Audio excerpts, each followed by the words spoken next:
Now we go on to the stimulation, the interventions. Interventions, it's never too early to start. With the survival, like Dr. Suma mentioned, advances in medical care has led to the survival of infants. Preterm infants, in low birth weight, small for gestational age, and a lot of children with syndrome. Visual intervention should begin in the NICU with visual protection and visual stimulation. Please remember, visual protection is just as important, protecting them from unnecessary light. The number of children with multiple disability and cerebral visual impairment has increased, just like Dr. Suma said earlier. Like Paige mentioned, the effects of vision impairment, it affects the holistic functional development. You cannot stimulate 9 to 10 is visual stimulation only with a torch. It affects the social emotional when there is no eye contact. It affects the language, cognition where the child cannot see or recognize the objects, activities of daily living, gross and fine motor activities. Vision is for doing. For us as professionals, we need to motivate the child to see. We need to make it useful. We need to integrate it into the everyday activities. It has to be throughout the day. Like I said, it cannot be 9 to 10 and evening 4 to 6 is vision therapy, and the rest is not important. Vision therapy has to relate to the child's environment. The child has to enjoy, it has to be exciting, it has to be meaningful to the child and functional. Only then will the therapy help. Change the environment and not only the child, and not the child, not only the child, but not the child. We expect the child, ye karega, ye nahi kyun karta, but we haven't changed the environment at all.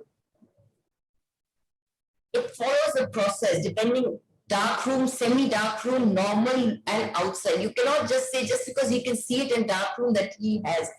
Like assessment, visual intervention should be done in noisy as well as calm places, outside, inside, with moving objects, with stationary objects. So with light, without light, stimulation, use black background, illuminate the toy, build up the visual, this thing by lighting up the stimuli. Lighting up, please do not use objects, put the torch directly in the child's eye. Use movement, sound and touch to get the child to respond and then fade it off. Do it in different postures. Because a lot of our children, they may be seeing in line, but when they're sitting or crawling, they stop using their vision. Material, use simple, common material, common things that are available in the environment. Fruits, vegetables, anything that you get. Do give the children breaks. Please remember that.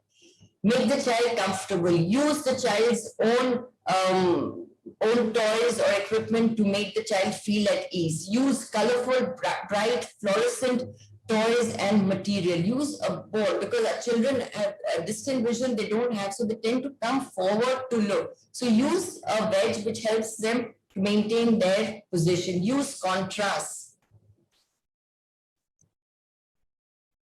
This is very, very important. Don't use mobiles to stimulate. Don't use LED lights.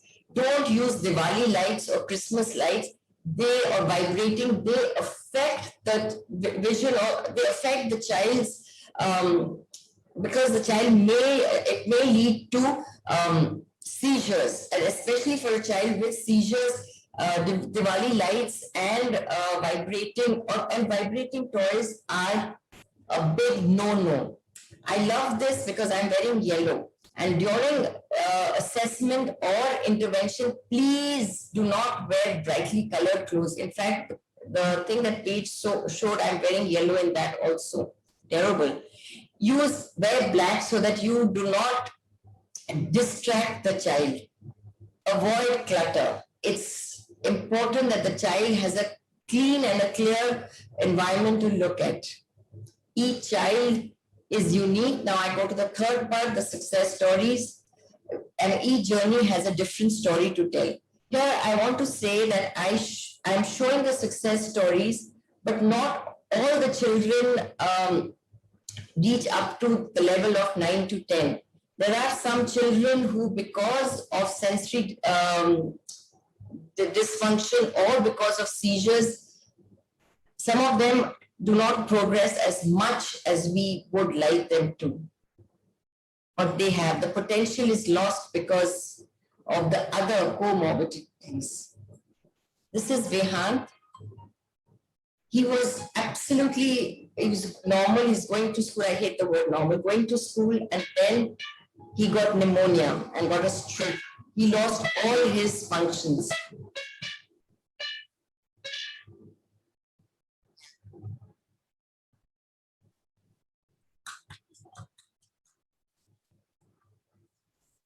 His mother is actually behind him.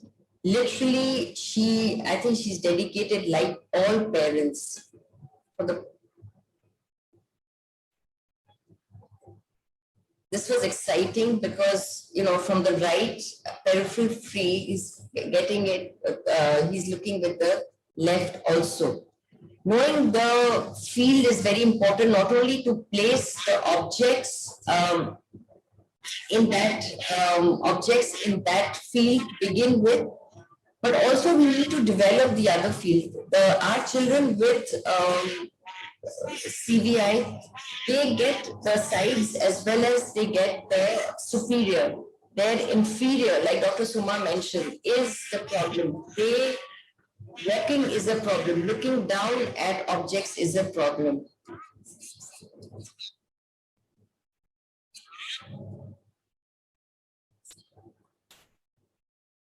And of course, he's very naughty, so please don't be taken in by his innocent looks.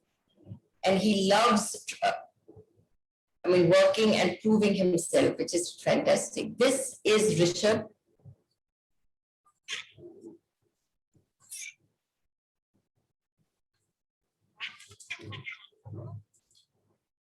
I may have seen these videos 100 times, but every time I'm just as excited, and I hope they anyway.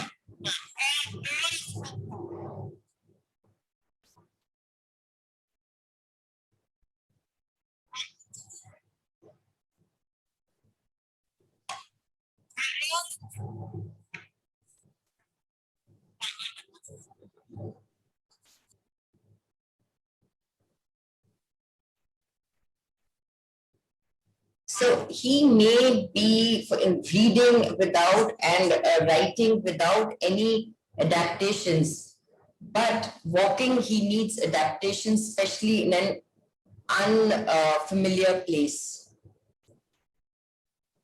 So that's where the resolution chart comes in. You know exactly how to plan.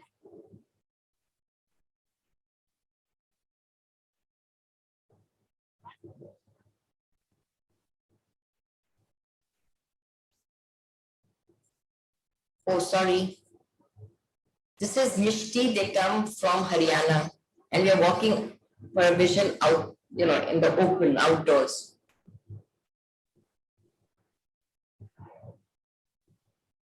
We are working on her distant vision as well as her visual complexities, the visual array.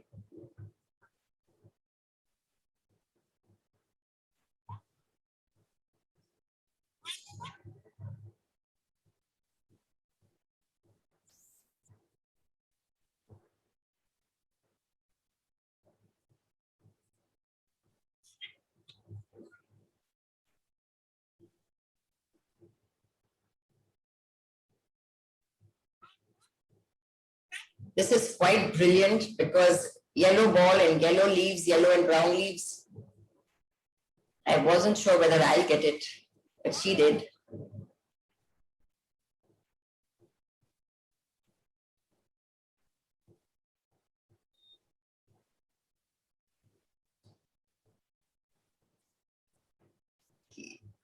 This is oops, sorry, really sorry about this. This is little Vedic.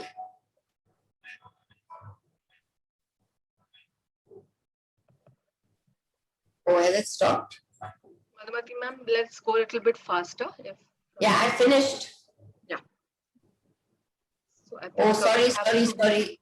I need No, it's to. okay. It's by wonderful videos, and we are all learning. I have 4 minutes, right? And please, and I have that mistake that I made earlier. Sorry. It's an This is visual complexity. Again, Aaron. Can you see the clutter at the back? Please don't do that.